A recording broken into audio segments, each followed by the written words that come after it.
주요 사건 사고 속 법적 쟁점을 짚어보겠습니다. 박성배 변호사와 함께합니다. 어서 오십시오. 안녕하십니까. 네, 자 오늘 준비된 사건이 많은데 우선 쯔양 사건부터 여쭤보겠습니다.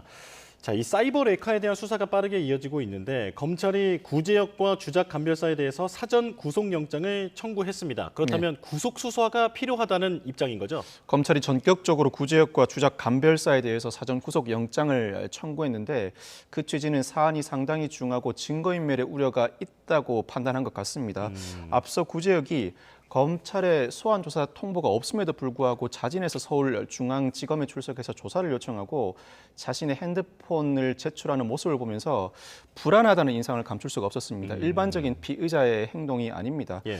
특히 이 용역 계약을 체결하는 방식으로 이중 스파이 노릇을 해왔다고 주장해 왔는데 이 용역 계약이 오히려 공갈 범행을 숨기기 위한 방편이었고 이중 스파이라고 한다면 적어도 찌양 측은 이 이중 스파이 행동 자체를 인지해야 하는데 오히려 반대되는 주장을 하고 있습니다. 뿐만 아니라 공범에 해당하는 주작 감별사가 직접 구제역으로부터 일부 돈을 받았다고 진술하는 이상 혐의가 인정될 가능성이 상당히 높고 앞서 구제역이 자신의 핸드폰을 제출했지만 이 핸드폰은 수사가 진행될 시 이를 대비하기 위해서 자신에게 유리한 녹음 파일만 담아놓았을 가능성이 높습니다. 앞서 검찰이 압수수색을 단행하면서 휴대폰, 전자기기 등 관련 증거물 분석 결과 혐의가 인정되고 증거인멸의 우려가 있다는 판단을 한 것 같습니다. 예, 변호사님께서 보시기에는 구속 가능성은 커 보입니까?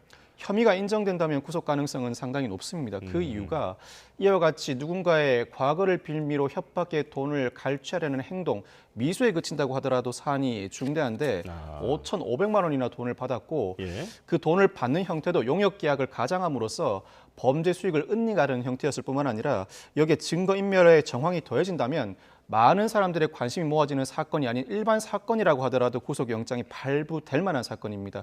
혐의가 인정됨을 전제로 혐의가 인정된다면 구속영장 발부 가능성은 상당히 높다고 할 수 있습니다. 예, 아직 구속도 된 상황은 아닙니다만 지금 워낙 사회적 관심이 큰 사안이잖아요. 과거에 사이버 레커 관련된 그런 이제 판결에서는 솜방망이 처벌이었다라는 지적이 좀 있었는데 이번 사건에 대해서는 어떻게 전망이 됩니까? 과거 사이버 레커와 관련된 판결은 대체로 정보통신망법상 명예훼손 혐의 등이 주된 쟁점으로 불거졌던 것으로 보이고 공갈은 상당히 의심스러워도 공갈의 실행 행위나 직접적인 이익 취득을 입증하지 못함으로 인해서 적절한 처벌이 이루어지지 않은 것 같습니다. 그렇지만 이 사건은 공갈의 실행행위, 직접적인 이익 취득이 어느 정도는 입증돼 가고 있는 형태이고 그렇다면 공갈 자체도 중한 처벌 대상입니다만 공동공갈은 폭처법상 2분의 1 가중 규정을 따로 두고 있고 범행 수법이 상당히 불량하고 심각한 피해를 야기했다고 보고 징역 1년 6월 이상의 실형 선고 가능성도 충분히 예견됩니다. 뿐만 아니라 검찰총장이 이와 같은 사이버 레커 행태에 대해서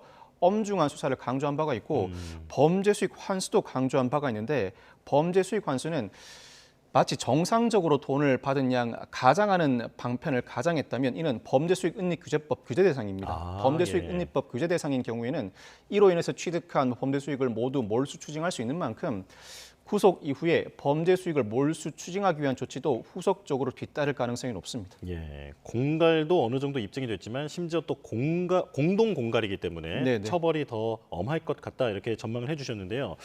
자, 그런가 하면 유튜버 구제역에게 쯔양의 사생활 정보를 넘겨준 사람이 변호사라고 알려져서 논란입니다. 심지어 그 가해자로 지목됐던 전 남자친구의 법률 대리인이라면서요.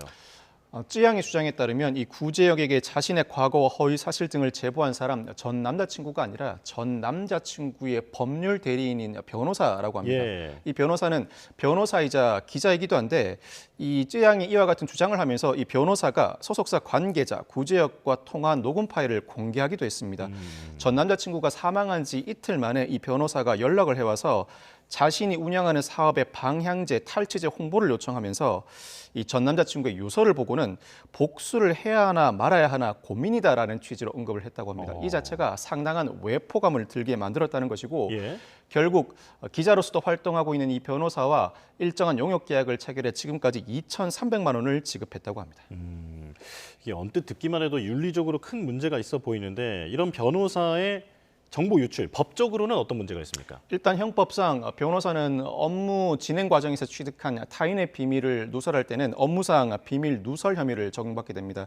변호사법에 따르더라도 변호사는 직무상 알게 된 비밀을 누설하여서는 안 되는데 이 형법상 업무상 비밀 누설 혐의뿐만 아니라 이 변호사법상 직무상 알게 된 비밀 누설 금지 조항에서도 여기서 일컫는 타인은 단순히 의뢰인에 한정하지 않는 것 같습니다. 자신이 업무를 진행하면서 자신의 의뢰인의 비밀만 유출하여서는 안 되는 것이 아니라 업무 진행 과정에서 자연스럽게 취득하는 의뢰인 외에 여타 사람들의 비밀도 유출하여서는 안 되는 의무를 가지고 있는 것으로 해석됩니다. 뿐만 아니라 이와 같은 행위는 단순히 업무상 비밀 누설 혐의를 넘어서서 구제역에게 정보를 제공한 자가 이 변호사임이 밝혀진 이상 앞으로는 구제역 관련 수사에 이 변호사의 가담 여부도 일부 쟁점으로 불거질 가능성이 높습니다. 예, 비밀 누설뿐 아니라 이 범죄에 가담한 혐의까지 받을 수도 있다.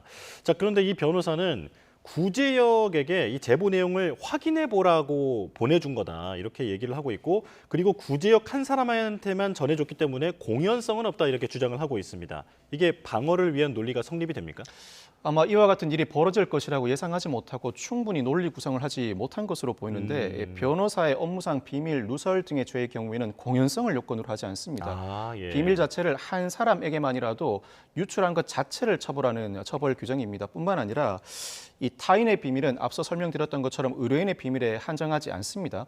찌양의 비밀이라고 하더라도 그 비밀을 누설하였다면 이 혐의가 적용될 수 있고, 확인해 보라는 취지, 공익적인 요소가 포함되어 있다는 취지로 항변하고 있는 것으로 보이는데 일정한 취재나 변호사로서의 활동 과정에서 공익적인 활동을 할 수는 있겠죠. 그렇지만 굳이 그 활동의 경로가 사이버 레카에게 이와 같은 정보를 전달해서 사이버 레카로 하여금 사실관계를 확인해 보라는 유일한 방법밖에 없었겠는가. 오히려 사이버 레카에게 이와 같은 정보를 제공하게 될 경우에는 더 큰 불상사가 일어날 가능성이 높다고 보는 것이 일반적인 인식입니다. 그와 같은 인식에 반해서 이와 같은 행위를 했던 것은 오히려 이 변호사가 사이버 레카에게 이와 같은 정보를 전달함으로써 사이버 레카의 행동을 방조하거나 오히려 자신의 압박을 더 강화하기 위한 수단으로 활용하였다는 의심을 더 들게 만드는 대목입니다. 변호사의 비밀 누설 의무 위반은 공연성과 관련이 없다. 한 명에게만 알려줘도 상관없습니다. 명예훼손과는 다릅니다. 이라는 말씀이시고요. 그리고 진짜 공익을 위해서라면 이렇게 행동했겠느냐. 네, 이런 논리가 가능하다라고 말씀해 주셨는데요. 자, 이런 경우에 변호사협회는 어떤 대처를 하게 됩니까? 관련해서 징계 요청 신청도 드려왔고 징계 요청 신청이 들어오지 않는다고 하더라도 이와 같은 사안이 불거진 이상 대한변호사협회는 직권 조사를 할 수밖에 없습니다. 대한변호사협회가 직권 조사를 하는 과정에서 사안하에 구성된 조사위원회가 사실관계를 조사하게 되는데 관련 자료도 제출받고 필요하면 관련자들을 불러 직접 신문도 진행하게 됩니다. 아마 어떤 형태든 징계는 피하지 못할 것으로 보이는데 변호사법상 징계는 제명, 정직, 과태료, 견책 등으로 이루어져 있죠. 가장 흔한 징계 사유는 품위 유지 의무 위반이나 성실 의무 위반인데 이 두 가지 사유에 해당하는 징계는 통상 과태료나 견책입니다. 그런데 변호사법 위반 단계에 접어들면, 즉 현행 법률 위반 단계에 접어들면 이때는 정직 이상이 논의됩니다. 현재 논의되고 있는 사안 자체만 두고 보더라도 사실관계 확인을 거쳐 정직 이상의 징계가 이루어질 가능성이 상당히 높아 보입니다. 예, 이 변호사에 대한 수사까지도 또 가담 여부까지도 염두에 두고 수사가 좀 이루어질 것으로 보입니다. 자, 다음 사건으로 넘어가겠습니다. 아동학대 소식인데요. 저희가 며칠 전에도 전해드렸습니다만 태권도장에서 관장의 학대를 받아서 의식불명에 빠졌던 아이가 결국 어제 숨졌습니다. 관장에 대한 혐의는 어떻게 변경이 되는 겁니까? 지난 7월 12일에 태권도 관장이 관원인 아이를 매트에 거꾸로 누운 채 10분 이상 방치함으로써 심정지 상태에 이르게 했었죠. 이 혐의까지는 아동학대 중상해죄가 적용되는데 안타깝게도 이 아이가 사망에 이르고 말았습니다. 이에 따라서 그 적용 혐의는 아동학대 중상해에서 아동학대 치사로 변경되게 됩니다. 이미 아동학대 중상해 혐의로 구속영장이 발부된 태권관장, 앞으로 아동학대 치사 혐의를 받게 될 것으로 보이는데 통상적인 수업 과정에서 발생된 사건이라면 업무상 과실치사가 적용될 사건입니다. 그렇지만 그 이전에 아동학대가 존재했다고 보는 것이 수사기관의 관점입니다. 이 관점이 무리하지 않다고 볼 여지가 있는 것이 매트에 아이를 거꾸로 넣은 채 10분 이상 방치하였다. 이 자체가 통상적인 수업에서는 크게 동떨어진 행위입니다. 예. 이 자체를 아동학대로 보게 되면 단순 업무상 과실치사가 아니라 아동학대치사가 성립되는데 아동학대치사는 법정형이 상당히 무겁습니다. 무기징역 예. 또는 5년 이상의 징역으로서 상당히 엄한 처벌은 불가피해 보입니다. 그러니까 장시간 방치를 했다라는 것이 아동학대 혐의로 인정받을 수 있는 그렇죠. 지금 그런 상황이다 말씀을 예. 해주셨는데요. 자, 그런가 하면 이 아이 말고도 다른 아이들을 이제 학대했다라는 정황도 드러났거든요. 네네. 이 부분에 대해서는 양형에는 어떤 영향을 줄까요? 태권관장이 물론 사건 발생한 직후에 그 건물 내부에 있는 병원에 급히 아이를 이동시켜서 조치를 취하게 하긴 했습니다만 CCTV 영상을 삭제한 정황이 발각되기도 했습니다. 예. CCTV 영상을 디지털 포렌식을 했고 그 외에도 이 아동을 이전에도 때린 정황이 있다는 진술도 확보해 왔던 것으로 보이는데 여타 추가 아동학대 정황이 드러난 이상 아동학대 치사 혐의가 적용될 경우에 양형 가중 사유로 작용될 것 같습니다. 무엇보다도 이 태권도 관장은 학원의 운영자로서 아동학대 신고 의무자입니다. 아동학대 예. 신고 의무자가 아동학대를 감행했을 때는 2분의 1 가중 처벌 조항이 따로 있을 뿐만 아니라 6세 미만인 아동을 학대한 행위도 역시 일반적인 가중 요소에 해당합니다. 여기에 여타 아동학대 사유가 더 추가된다면 아동학대 치사만으로도 중한 처벌이 불가피한데 자신이 예상하는 것보다 더 중한 처벌을 받을 가능성이 있습니다. 이 CCTV를 지우는 등의 행위 같은 것은 적극적인 증거 인멸이라고 볼 수 있는 겁니까? 적극적인 증거 인멸이라고 할 수 있습니다. 이미 아동학대 중상의 혐의를 적용받을 때에도 이 태권도 관장이 구속영장이 발부되었는데 예. 물론 사안 자체가 중요해서 어차피 구속영장이 발부될 만한 상황이긴 했습니다만 CCTV 영상을 지운 정황은 증거인멸에 우러러서 적극적인 영장 발부 사유로 작용했을 가능성이 높습니다. 단순히 여기에 그치지 않습니다. 예. 나중에 본안 형사재판에서 형을 선고받을 때 증거인멸의 정황은 상당히 불리한 양형 가중 사유로 작용하게 되고 앞으로 여타 아동학대도 있었다는 고소가 접수되고 아마 경찰이 사건을 송치한 이후에도 지자체와 협업으로 추가 아동학대 여부를 조사할 것으로 보이는데 추가 아동학대 여부가 사실로 드러나게 되면 현재 자신이 예상하는 것보다 상당히 중한 처벌을 피할 수 없을 것 같습니다. 예. 자, 그럼 또 다른 사건으로 넘어가겠습니다. 이것도 아동학대 사건인데요. 앞서 YTN이 단독 취재했던 내용입니다. 자, 인천의 한 어린이집 보육교사가 뇌종양을 앓고 있는 어린아이를 여러 차례 학대한 장면이 CCTV에 고스란히 담겼습니다. 이 아이가 이제 갓 3살이 됐다면서요? 예, 3살인 양성 뇌종양을 앓고 있는 아이였는데 이 아이에게 감기약을 먹이면서 때리고 밀치고 이와 같은 행동을 반복하는 보육교사의 모습이 CCTV에 그대로 담겼습니다. 예.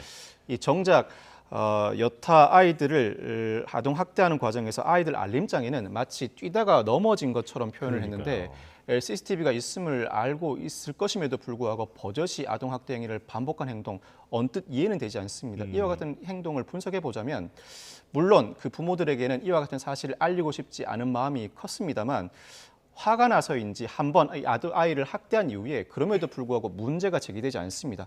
이 아이는 학대에도 문제 제기가 이루어지지 않는구나. 이 아이는 집에 돌아가서 부모에게 자신의 아동학대 사실을 온전히 밝힐 줄 모르는구나라는 생각이 든 이상 이 아이는 반복해서 자신이 짜증이 나거나 화가 날 때 아동학대를 감행해 왔던 것으로 추정됩니다. 그렇다면 뭐 조심스럽습니다만 이게 아동학대를 하는 게 어떤 습관이 된 게 아닐까 이런 생각이 들거든요. 어떻게 보십니까?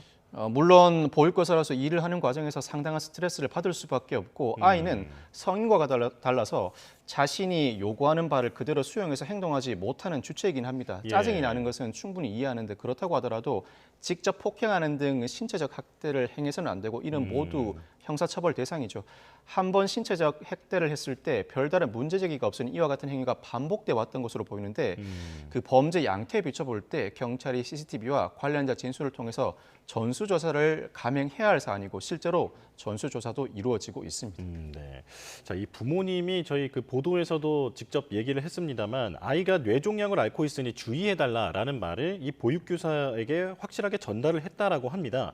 그렇다면 보육교사가 이 아이가 뇌종양이 있으니 머리를 주의해야 한다, 충격을 주의해야 한다는 걸 알고 있었던 것으로 보이는데 알고도 이렇게 하면 가중처벌이 됩니까? 가중처벌 사유가 됩니다. 앞서 태권도장 사건에서와 마찬가지로 이 어린이집 보육교사도 아동학대 신고 의무자로서 그가 스스로 아동학대 행위를 감행했을 때는 가중 요소로 작용하게 되고 6세 미만인 아이를 아동학대한 행위도 역시 가중 요소로 작용할 뿐만 아니라 신체적, 정신적 장애를 가진 아이를 아동학대할 때도 역시 양형 가중 사유로 적용됩니다.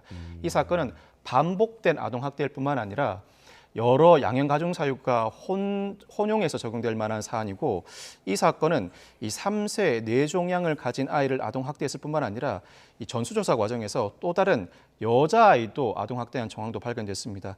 이 원생들을 26차례에 걸쳐서 반복적으로 아동학대한 만큼 반복적인 아동학대 그리고 상당히 어린 아이를 아동학대한 행위가 수반된 행위라 엄한 처벌이 역시 불가피해 보입니다. 근데 이제 법적인 쟁점에 대해서 이제 얘기를 나누는 자리니까 이렇게 여쭤보겠습니다. 스트레스를 받아서 그랬다라고 얘기를 하면서 혐의를 어느 정도 인정하지 않았습니까? 네네. 이런 진술이 처벌이나 양형에 어떤 영향을 줍니까? 스트레스를 받아서 아동학대를 감행했다는 항변은 역시 이렇다 할 항변이 없다는 방증이라고 할 수 있습니다. 물론 누군가를 보호하다가 정상적인 판단력이 결여된 상태에서 우발적으로 범행을 했다면 이는 감형 사유로 적용되는 것이 사실입니다. 그렇지만 네. 이 사건은 단순히 정상적인 판단력이 결여된 상태에서 우발적으로 범행한 행동은 아닙니다. 여러 아동들을 대상으로 반복적으로 아동학대가 감행돼 왔고 그 아이가 상당히 어린데 더군다나 뇌종양을 앓고 있음에도 불구하고 반복적으로 아동학대를 반복했다는 의미는 단순히 정상적 판단력이 결여된 상태에서 우발적인 범행을 한 행위를 넘어서서 이 아이는 내가 반복적으로 아동학대를 감행해도 무방하다고 생각하고 자신의 화나 스트레스를 일방적으로 풀어왔다고밖에 해석할 수 없어서 이와 같은 행동은 감형 사유로 적용되지 않고 오히려 양형 가중 사유로 적용될 만한 사안입니다. 법적으로 보면 변명에 불과하다 이렇게 볼 수 있다는 말씀이신데요. 자, 그런가 하면 이 어린이집 원장에 대해서 관리 감독의 책임을 다한 것으로 보고 경찰은 입건하지 않았다고 합니다. 이게 보면 그 부모님의 말씀을 들어보면 최소 4개월치의 그 CCTV 영상을 확인한 거지 않습니까? 수개월간 이어졌다라는 건데 이 부분은 어떻게 보십니까? 어린이집 원장에 대해서 형사처벌을 할 수 있을까 근본적인 의문을 가지시는 분들이 있을 것 같은데 예. 이 양벌 규정이 존재합니다. 즉 피고용자가 직무를 수행하는 과정에서 범죄를 저질렀을 때 이 감독자도 벌금형을 과하는 양벌 규정이 아동학대 처벌과 관련된 규정에 존재하게 되는데 물론 이 고용자가 상당한 주의와 감독을 기울였을 때는 처벌을 면하게 됩니다. 다만 어떤 경우에 상당한 주의와 감독을 기울였다고 볼 것인가 관련 대법원 판례에 따르면 구체적인 행위와 피해의 정도를 살펴야 하고 영업 규모에 따라 감독 가능성이 어느 정도인지 검토해야 할 뿐만 아니라 실제 관리 감독을 위해서 어떠한 행동을 해왔는지 조치 사항도 확인해 봐야 할 부분입니다. 예. 어느 정도는 조치를 취했다고 보고 경찰이 양벌 규정을 적용하지 않은 것으로 보이는데 그렇다고 하더라도 장기간에 걸쳐서 어린 아이들을 대상으로 반복적으로 아동학대 행위를 감행해왔고 어린이집 원장이 아동의 모습을 한 번만이라도 봤다면 이 부모가 처음 이 3세 아이의 아동학대가 의심되는 정황을 발견한 대목이 얼굴에 들었던 빨간 상처 때문이었습니다. 그렇죠. 이 아이를 처음 보기만 했다면 일부 의심스러운 정황이 발견되었을 텐데 이와 같은 관리 감독도 하지 않았다는 점에서 아마 검찰 단계에서는 양벌 규정 적용을 두고 상당한 논란이 일 것으로 예상됩니다. 예, 이 어린이집 원장의 관리 감독 책임을 다했느냐 이것도 또 하나의 쟁점이 될 것으로 그렇습니다. 보입니다. 자, 다음 사건 보겠습니다. 이제 시흥 슈퍼마켓 살인 사건의 유력 용의자가 16년 만에 경찰에 체포됐는데 자백했다고 하죠.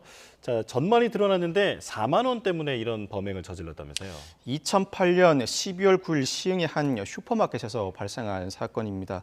이 40대 점주를 흉기로 해친 뒤 금품을 빼앗아 달아난 강도 살인 사건이 벌어졌습니다. 3, 4만 원 정도를 훔쳐서 달아난 사건인데 당시 범행 장면이 CCTV에 고스란히 찍히면서 경찰이 공개 수배도 했음에도 불구하고 신원 파악에 실패합니다. 그런데 올해 2월에 2017년 경찰이 재수사를 하면서 일대 뿌렸던 수배 전단을 보고 어떤 이가 유력한 제보를 해옵니다. 그 과정에서 드디어 강도 살인 피의자를 검거하기 이르렀습니다. 아, 예. 자, 그런데 지금 이제 그래픽으로도 설명을 드렸습니다만 16년 전 사건 아닙니까? 네네. 그리고 이제 어떤 제보를 받아서 용의자를 특정했다고 하는데 이 밖에도 더 많은 증거가 필요했을 것 같습니다. 뭐 어떤 수사가 이루어졌을까요? 사실 이 피의자가 다른 사건을 통해서라도 검거만 됐다면 현행 DNA법상 범행 현장에서의 DNA와 비교해서 신속하게 검거가 이루어졌을 것 같습니다. 그런데 이 피의자는 다른 사건으로도 그동안 전혀 검거되지 않았던 것으로 보이는데 2015년에 살인죄 공소시효가 폐지되면서 강력 사건의 경우에는 재수사를 경찰이 반복해 오고 있습니다. 시간이 흐르더라도 반드시 잡겠다는 의지를 지속적으로 내비치고 있는데 그 CCTV에 포착된 모습, 유력 제보자의 제보에 따라서 이 피의자의 공부상 사진을 비교해 봤더니 이 피의자가 범행 현장에 있었을 가능성이 상당히 높다는 단서를 확보합니다. 뿐만 아니라 이 피의자의 계좌를 확인해 봤더니 사건 당시 즈음에 인근의 화성, 광명시에서 인출한 내역도 확인되고 뿐만 아니라 통화 내역을 확인해 봤더니 어떤 이와 지속적으로 통화를 하는데 지속적으로 통화를 한 이를 통해서도 범죄와 관련해 유력한 진술을 확보합니다. 관련된 정황을 토대로 이 피의자를 경남 거주지 인근에서 검거하는데 검거 직후에는 인정을 하지 않던 피의자가 범행 후 검거 이후에 사흘 만에 드디어 자백을 하기에 이르렀습니다. 근데 이렇게 자백을 했는데 사실은 16년 만에 붙잡혀서 어쩔 수 없이 자백이 이루어진 건 아니겠습니까? 네네네. 이런 자백도 그 형량에는 좀 유리하게 작용이 됩니까? 자백을 아예 하지 않는 것보다야 유리하게 작용되는데 오랫동안 도주해온 사건이라 이 자백 자체가 그렇게 유리한 감형 사유로 작용할 것 같지는 않습니다. 오히려 강도 살인 이미 피해자가 사망한 상태라 일방적인 주장을 할 수도 있는 사건인데 이 피해자는 돈만 가져갈 테니 가만히 있으라고 했음에도 불구하고 피해자가 반항해서 죽이게 되었다는 취지로 항변하고 있습니다. 그렇지만 이 항변을 온전히 믿을 수 있을까도 상당히 의문입니다. 오히려 범행 이틀 전에 이 슈퍼마켓에 먼저 찾아갔더니 점주가 손님이 깨워도 일어나지 못할 정도로 그 시간대에 곤히 잠을 자더라라는 정황을 미리 파악하고 있었고 흉기를 소지하고 범행 장소에 다가갔습니다. 그리고 들키지 않기 위해서 오전 4시에 슈퍼마켓에 출입했다는 것인데 이와 같은 행각에 비춰보면 계획 범죄일 가능성이 상당히 높고 경찰도 구속 이후에 추가 수사를 통해서 이 피의자는 계획 범죄를 감행했다고 보고 검찰에 송치한 상태입니다. 자백보다는 오히려 이와 같은 계획 범죄 정황이 중대 범죄 결합 사진으로서 상당히 가중 사유로 작용될 가능성이 높습니다. 예. 자, 이렇게 4가지 사건에 대해서 알아봤는데 흉흉한 이런 일이 좀 없었으면 좋겠습니다. 자, 지금까지 박성배 변호사와 함께했습니다. 고맙습니다. 네, 감사합니다.